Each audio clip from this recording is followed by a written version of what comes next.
ግንቦት 14 የሐዋርያው የቅዱስ ጳውሎስ መልእክት ወደ ገላትያ ሰዎች። ምክርና ቡራኬ በእጄ እንደ ጻፍሁላችሁ እዩ። ለሰው ፊት ሊያደሉ የሚወዱ እነዚያ እንድትገዘሩ ያስገድዷችኋል። ነገር ግን የክርስቶስን መስቀል እንዳትከተሉ ነው። የተገዘሩትም ቢሆኑ በሰውነታችሁ እንደምትመኩ ልትገዘሩ ይወዳሉ እንጂ ኦሪትን አልጠበቁም። እኔ ግን በጌታችን በኢየሱስ ክርስቶስ መስቀል እንጂ በሌላ አልመካም። በእኔ ዘንድ ዓለሙ የሞተ ነው፣ እኔም በዓለሙ ዘንድ የሞትሁ ነኝ። በኢየሱስ ክርስቶስ ዘንድ አዲስ ፍጥረት መሆን ነው እንጂ መገዘር አይጠቅምም፣ አለመገዘርም ግዳጅ አይፈጽምም። ይህን ሕግ ለሚፈጽሙ ሰዎች ሰላምና ይቅርታ ይሁን፣ የእግዚአብሔር ወገኖች በሆኑ በእስራኤል ላይም ይሁን። እንግዲህ ወዲህስ የሚያደክመኝ አይኖር። እኔ የኢየሱስ ክርስቶስን መከራ በሥጋዬ እሸከማለሁ። ወንድሞች ሆይ የጌታችን የኢየሱስ ክርስቶስ ጸጋ ከእናንተ ጋር ይሁን። አሜን። መጀመሪያይቱ የሐዋርያው የቅዱስ ጴጥሮስ መልእክት። ክርስቶስን በመከራ መምሰል። ወዳጆቼ ሆይ በእናንተ መካከል እንደ እሳት ሊፈትናችሁ ስለሚሆነው መከራ ድንቅ ነገር እንዳመጣባችሁ አትደነቁ። ነገር ግን በጌትነቱ በተገለጠ ጊዜ ደግሞ ደስ ብሏችሁ ሐሴት እንድታደርጉ ክርስቶስን በመከራ ትመስሉት ዘንድ ደስ ይበላችሁ። ስለ ክርስቶስም ብትነቀፉ ብፁዓን ናችሁ፣ የእግዚአብሔር የኃይሉና የክብሩ መንፈስ በእናንተ ያርፋልና። ከእናንተ መካከል እንደ ነፍሰ ገዳይ ወይም እንደ ሌባ ወይም እንደ ክፉ አድራጊ ወይም በሌሎች ጉዳይ እንደሚገባ ሆኖ መከራ የሚቀበል አይኑር። የክርስቲያን ወገን እንደመሆኑ መከራም ቢቀበል ግን ስለዚህ ስም እግዚአብሔርን ያመስግን እንጂ አይፈር። በእግዚአብሔር ቤተሰቦች ፍርድ የሚጀመርበት ጊዜ ደርሷልና፣ መጀመሩ ከእኛ ወገን ከሆነ ግን ለእግዚአብሔር ወንጌል ለማይታዘዙ ሰዎች ፍጻሜያቸው ምን ይሆን? ጻድቅ በጭንቅ የሚድን ከሆነ ኃጢአተኛና ዓመፀኛ በየት ይገለጥ ዘንድ አለው? እንደ እግዚአብሔር ፈቃድ መከራን የሚቀበሉ ሰዎችም መልካም ሥራ በመሥራት ለታመነ ፈጣሪያቸው ነፍሳቸውን አደራ ይስጡ። የሐዋርያት ሥራ። ሲጸልዩም በአንድነት ተሰብስበው የነበሩበት ቦታ ተናወጠ። በሁሉም ላይ መንፈስ ቅዱስ መላባቸውና የእግዚአብሔርን ቃል በግልጥ አስተማሩ። ስለ ምዕመናን አንድነት ያመኑትም ሁሉ አንድ ልብና አንዲት ነፍስ ሆነው ይኖሩ ነበር። በውስጣቸውም የሁሉ ገንዘብ በአንድነት ነበር እንጂ ይህ የኔ ገንዘብ ነው የሚል አልነበረም። ሐዋርያትም የጌታችን ኢየሱስ ክርስቶስን ትንሣኤ በታላቅ ኃይል ይመሰክሩ ነበር። በሕዝቡም ዘንድ ታላቅ ጸጋ ነበራቸው። ከእነርሱም አንድ እንኳ ችግረኛ አልነበረም። ቤትና መሬት ያላቸውም ሁሉ እየሸጡ ገንዘቡን ያመጡ ነበር። አምጥተውም በሐዋርያት እግር አጠገብ ያኖሩት ነበር። እነርሱም ለእያንዳንዱ እንደ ፍላጎቱ ይከፍሉት ነበር። በሐዋርያትም ዘንድ ትርጓሜው የመጽናናት ልጅ የሚሆን በርናባስ የተባለ የሌዊ ወገን ስሙን ዮሴፍ የሚሉት አንድ የቆጵሮስ ሰው ነበር። እርሻም ነበረውና ሽጦ ገንዘቡን አምጥቶ በሐዋርያት እግር አጠገብ አኖረው። የማቴዎስ ወንጌል። ጌታችን ኢየሱስ እነዚህን 12ቱን ሐዋርያት ላካቸው፣ እንዲህም ብሎ አዘዛቸው። በአሕዛብ መንገድ አትሂዱ፣ ወደ ሳምራውያን ከተማ አትግቡ። ነገር ግን ከእስራኤል ወገን ወደ ጠፉ በጎች ሂዱ። ሄዳችሁም መንግሥተ ሰማያት ቀርባለች እያላችሁ አስተምሩ። ድውያንን ፈውሱ፣ ሙታንንም አንሱ፣ ለምጻሞችንም አንጹ፣ አጋንንትንም አውጡ። ያለ ዋጋ የተቀበላችሁትን ያለ ዋጋ ስጡ። በመቀነታችሁም ወርቅ ወይም ብር ወይም መሐለቅ አትያዙ። ለመንገድ ስልቻ ወይም 2 ልብስ ወይም ጫማ ወይም በትር አትያዙ፣ ለሠራተኛ ዋጋው ይገባዋልና። በምትገቡበትም በማንኛይቱም ከተማ ወይም መንደር በዚያ የሚገባ ማንም እንደሆነ በጥንቃቄ መርምሩ።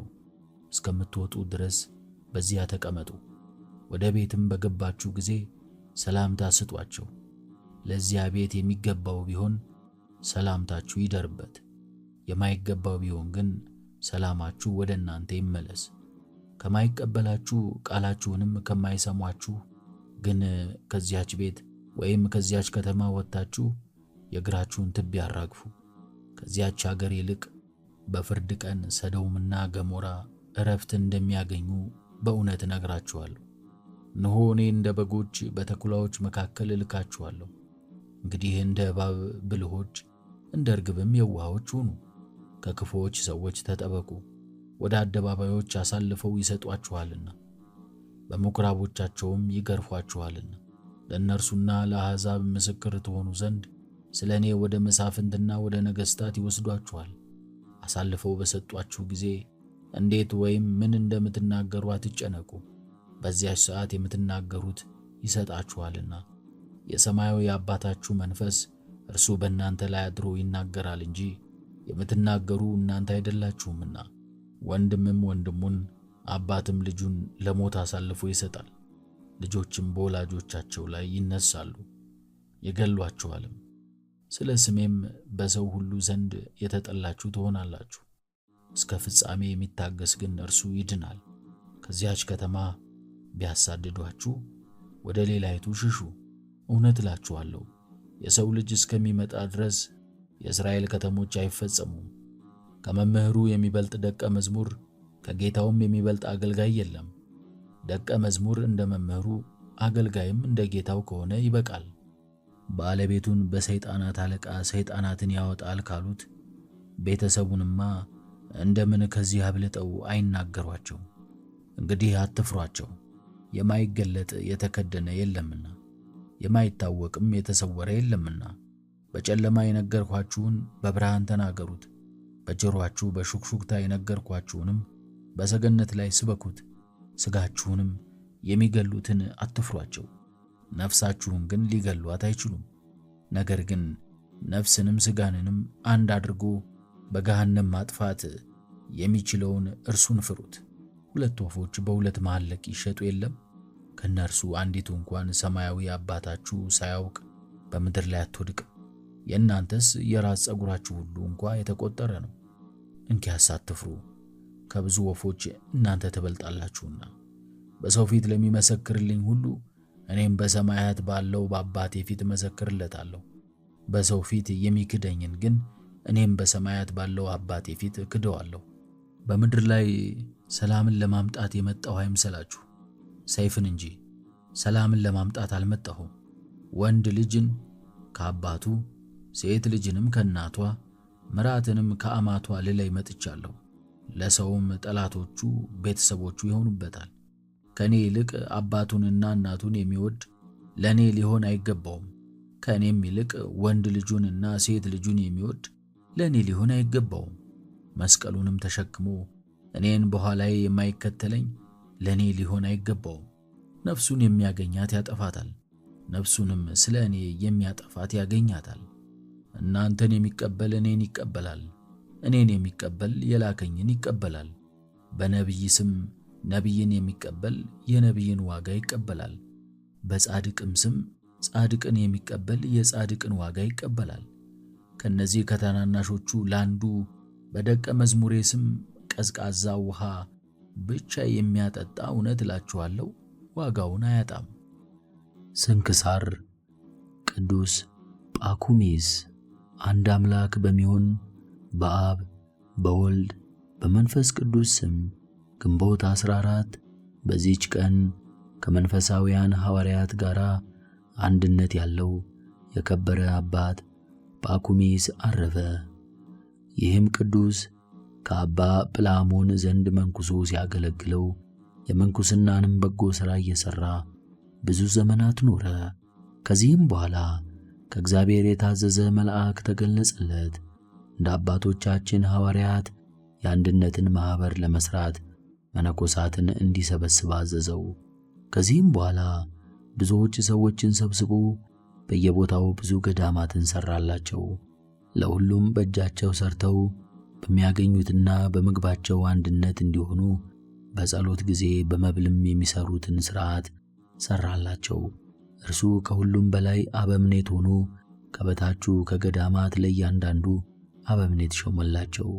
ከሀገረ እስዋን ወሰን ከአቱፉ አክሚም ከተናዱስ እስከ ላዕላይ ግብፅ መጨረሻ ከደቡብም ከባህራውያን የተመሳቀለ መንገድ ድረስ ሁሉንም ገዳማት በመዞር ይጎበኛቸዋል። ይህም አባት ስለዚህ ዓለም ከንቱ ውዳሴና በመካከላቸውም ጥል እንዳይኖር ከልጆቹ ክህነትን እንዲሾሙ አያሰናብትም።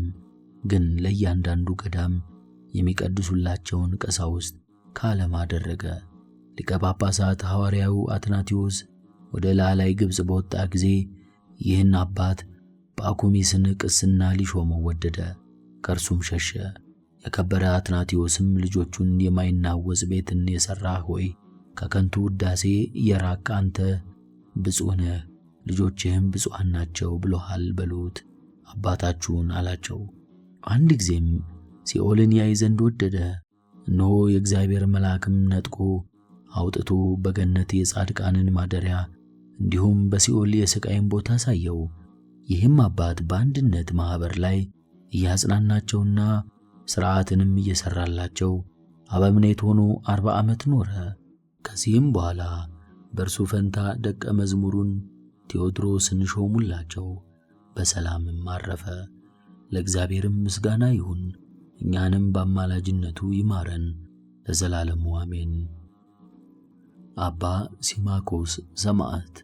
በዚህችም ቀን የምስር ገዢ በሆነ በቡላሚስ ዘመን ከሀገረ ፈርማ ሰማዕት የሆነ አባ ሲማኮስ አረፈ። ይህም ቅዱስ ቀጭን ልብሶችንና የከበሩ የሐር ልብሶችን የሚሠራ ነው። ወዳጆችም አሉት። እነርሱም ቴዎድሮስና ሲዚኮስ ናቸው። ክርስቲያኖችን ሊያሰቃይ መኮንን ቡላሚስ እንደመጣ በሰማ ጊዜ ይህ ቅዱስ የዚህን ዓለም ክብር ንቀው እስከ ተው ድረስ ባልንጀሮቹን ይመክርና ያስተምራቸው ጀመር። ከዚህም በኋላ ወዳጆቹን ተሰናብቷቸው ለሀገረ ዲሜራ ቅርብ ወደሆነ ወደ ሀገረ በክሩዝ ወጣ። መኮንኑንም አንዲቷን ሴት ሲያሰቃያት አገኘው። ወደ እሳት ምድጃም ጨምሯት በሰማዕትነት ሞተች። በኋላ ግን እሳቱ ቀዝቃዛ ሆነ። ይህ ቅዱስም ይህንን ይመለከት ነበር። ከዚህም በኋላ ወደ መኮንኑ ፊት ቀርቦ በክብር ባለቤት በጌታችን ኢየሱስ ክርስቶስ ታመነ። መኮንኑም ታላቅ ስቃይን አሰቃየው። በዚያን ጊዜ ዕድሜው 20 ዓመት ነበረ። ሰቀሉት። ከመንኮራኩርም ውስጥ ጨምረው አበራዩት። ከእርሱም ብዙ ደም ፈሰሰ። ወደ አንዲት ዕውርት ሴትም ደሙ ደርሶ ነካት። ያን ጊዜም ድና አየች። ከዚያም ደግሞ በእንጨት ላይ ሰቀሉት። እርሱም ይረዳው ዘንድ ወደ ክብር ባለቤት ጌታችን ፈጽሞ ይማልድ ነበር። መኮንኑም ራሱን በሰይፍ እንዲቆርጡ አዘዘ። ሰይፉም ይቆርጠው ዘንድ ሰይፉን መዘዘ። ኃይል ተነስቶት ማንቀሳቀስ አልተቻለውም። እንዲሁም ሁለተኛው፣ ሦስተኛው እስከ 14 ሰይፎች ኃይላቸው ደግሞ በምድር ላይ ወደቁ። ከዚህ በኋላ በአንገቱ ገመድ አስገብተው እስከ ረዥም ተራራ አናት ድረስ ጎተቱት። ነፍሱንም በክብር ባለቤት ጌታችን እጅ ሰጥቶ የምስክርነት አክሊልን ተቀበለ። ከወታደሮቹ ውስጥ ዲዳና ደንቆሮ የነበረ የቅዱሱን ሥጋ ባየ ጊዜ ጆሮቹ ሰሙ፣ አንደበቱም ተናገረ። እደኩ ከተባለ ሀገርም ምዕመናን መጥተው የቅዱስ ሲማኮስን ሥጋ ወሰዱ። ድሜራና የታይን የሁለቱ አገሮች ሰዎች ተሰብስበው መኮንኑን ቢላሞስን ፈርቶ ሸሸ። ከሥጋውም ድንቆች ታላላቅ ታምራት ለበሽተኞችም ፈውስ ሆነ። አረማውያንም አይተው በጌታችን ኢየሱስ ክርስቶስ አምነው ተጠመቁ። በሰማዕትነትም ሞቱ።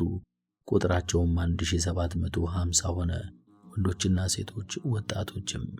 ከዚህ በኋላ የቅዱስ ሲማኮስን ሥጋ ተሸክመው በርሙን ወደሚባል አገር በታላቅ ክብር ወሰዱ። የአገሩ መኮንንም ከራሱ መልካም ልብሶችን አምጥቶ ገንዘው ውብ የሆነችውን ቤተ ክርስቲያን ሰርቶ ሥጋውን በውስጡ አኖረ። ከእርሱም ድንቆች የሆኑ ብዙዎች ታምራት ተገለጡ። ለእግዚአብሔርም ምስጋና ይሁን። እኛንም በቅዱስ ሲማኮስ ጸሎት ይማረን፣ በረከቱም ከእኛ ጋር ትኑር ለዘላለሙ አሜን። አትሮኖስ ቅዱሳት መጻሕፍትን በድምፅ ያንብቡ።